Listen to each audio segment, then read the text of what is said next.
हमने पिछले एपिसोड में देखा था कि अलादीन एक अटैक तैयार कर रहा था और इसकी वजह से उसके माथे पर सोलोमन्स विजडम का लोगो आ गया था। अब आगे इस पार्ट की शुरुआत भी वहीं से हो जाती है और वो एनर्जी अलादीन अपने अंदर समा लेता है। अली बाबा पूछता है, तुमने अभी क्या किया? अलादीन बोलता है कि सब लोग मेरे साथ हो इसीलिए मैंने ये किया है। और अलादीन जिन की तरफ इशारा करके बोलता है कि अब ये पूरी तरीके से डार्कनेस से भर चुका है और अब एक ही ऑप्शन है कि तुम्हारी तलवार से इसके टुकड़े किए जाए। अली बाबा बोलता है, मेरी तलवार तो टूट चुकी है। अलादीन बोलता है कि अमोन की स्वॉर्ड फिर से वापस आ जाएगी, तुम घबराओ मत। अलादीन और एक अटैक तैयार करने लगता है। तभी ब्रिस्ट बोलता है कि फिर से ये अटैक मुझ पर काम नहीं करते। तभी अलादीन बोलता है कि अली बाबा तुम तैयार हो? अली बाबा कंफ्यूजन में होता है कि ये क्या कर रहा है। तभी अलादीन वो मैजिक वहीं पर कर देता है। इसकी वजह से अली बाबा पूछता है कि तुम ये क्या कर रहे हो? अलादीन बोलता है कि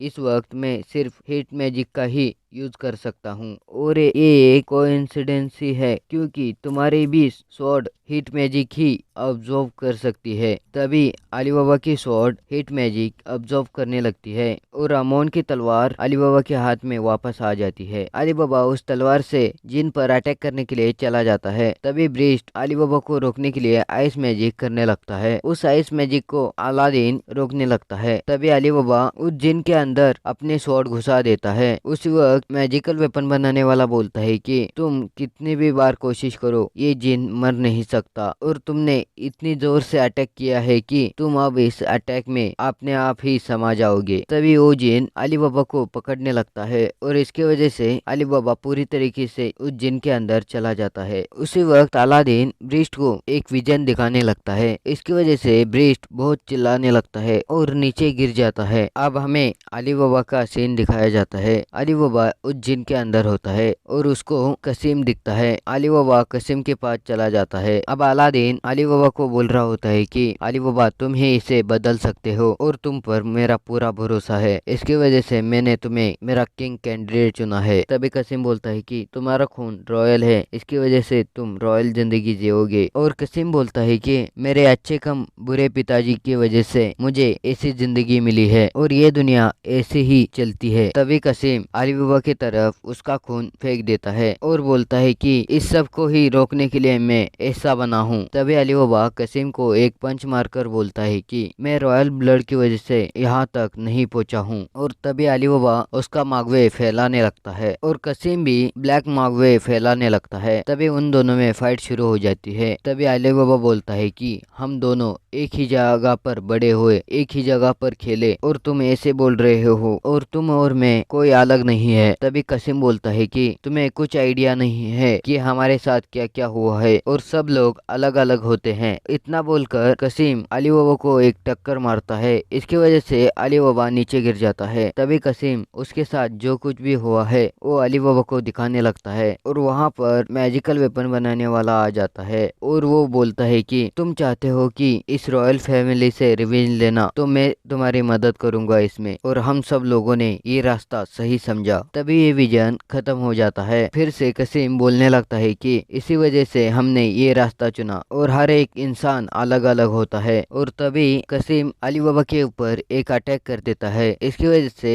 वो अटैक अली बाबा के आर पार चला जाता है। अली बाबा ये सोचने लगता है कि मैं इनको रोक नहीं पाया। इसकी वजह से अली बाबा रोने लगता है और उसकी आंखों की बूंदे उस स्वॉर्ड पर गिर जाते हैं। इसकी वजह से वो स्वॉर्ड गोल्डन मागवे में बदल जाती है और कसीम को भी अली बाबा के साथ बिताए हुए पल याद आने लगते हैं। कसीम बोलता है कि हम दोनों डिफरेंट हैं फिर भी हम एक जैसे ही लाइफ जी चुके हैं। और कसीम भी रोने लगता है। इसकी वजह से उसके आंसू नीचे गिर जाते हैं और वो सारी जगह गोल्डन मागवे में बदलने लगती है और इसकी वजह से उस जिन को क्रैक आना शुरू हो जाते हैं और कसीम भी वहां से जाने लगता है। तभी अली बाबा कसीम को रोकने की बहुत कोशिश करता है फिर भी उसको रोक नहीं पाता। तभी कसीम के हाथ में एक ब्लैक चीज देखकर अली बाबा पूछता है कि वो क्या है। तभी वो चीज अली बाबा की तरफ आ जाती है और अली बाबा एक विजन देखने लगता है। तभी कसीम के पिताजी कसीम के पास आ जाते हैं और उससे शराब के लिए पैसे मांगने लगते हैं। तभी कसीम बोलता है कि मेरे पास पैसे नहीं है और कसीम के पिताजी कसीम को बहुत मारते मारते हैं और मारियम को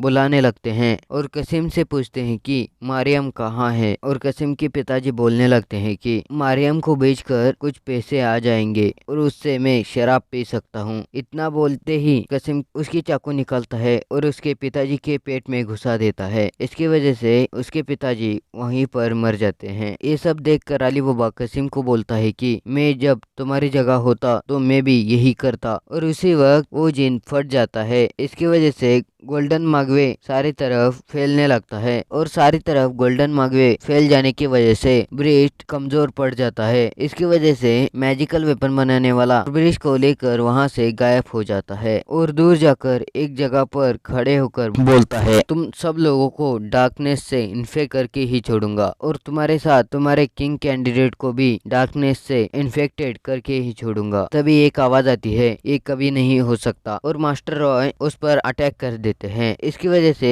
मैजिकल वेपन बनाने वाला अपनी सारी तरफ शील्ड लगा लेता है। तभी जफर उस मैजिकल वेपन बनाने वाले पर अटैक कर देता है। इसकी वजह से उसकी शील्ड टूट जाती है और वहां पर सिन भी आ जाता है और वो एक अटैक करते ही उस मैजिकल वेपन बनाने वाले का नामो निशान मिट जाता है। तभी सिन बहुत पावर यूज कर लेने की वजह से गिरने लगता है। इसकी वजह से मास्टर रॉय और जफर उसको संभालने लगते हैं। तभी वहां पर वो 3 चोर आ जाते हैं। वो बोलते हैं, हमने जो सोचा था वही हुआ मास्टर, और सिन की सारी चीजें उनके हाथ में होती है। तभी ऊपर से एक नीचे बॉक्स गिर जाता है। सिन बोलता है, ये शाडो था। तभी पानी में हमें एक मुंडी दिखाई जाती है, उसमें से एक सांप निकलकर बाहर चला जाता है। तभी हमें एक हॉल दिखाया जाता है, उसके बीच में ब्रिज होता है और वो सब लोग बातें कर रहे होते हैं। तभी ये सीन शिफ्ट होकर अलादीन के पास चला जाता है। अलादीन ने सबको मागवे को नीचे बुला लिया था और यहीं पर ये पार्ट खत्म हो जाता है। इसके अगले पार्ट इसी चैनल पर आएंगे, इसीलिए सब्सक्राइब और बेल आइकन प्रेस कर दीजिए।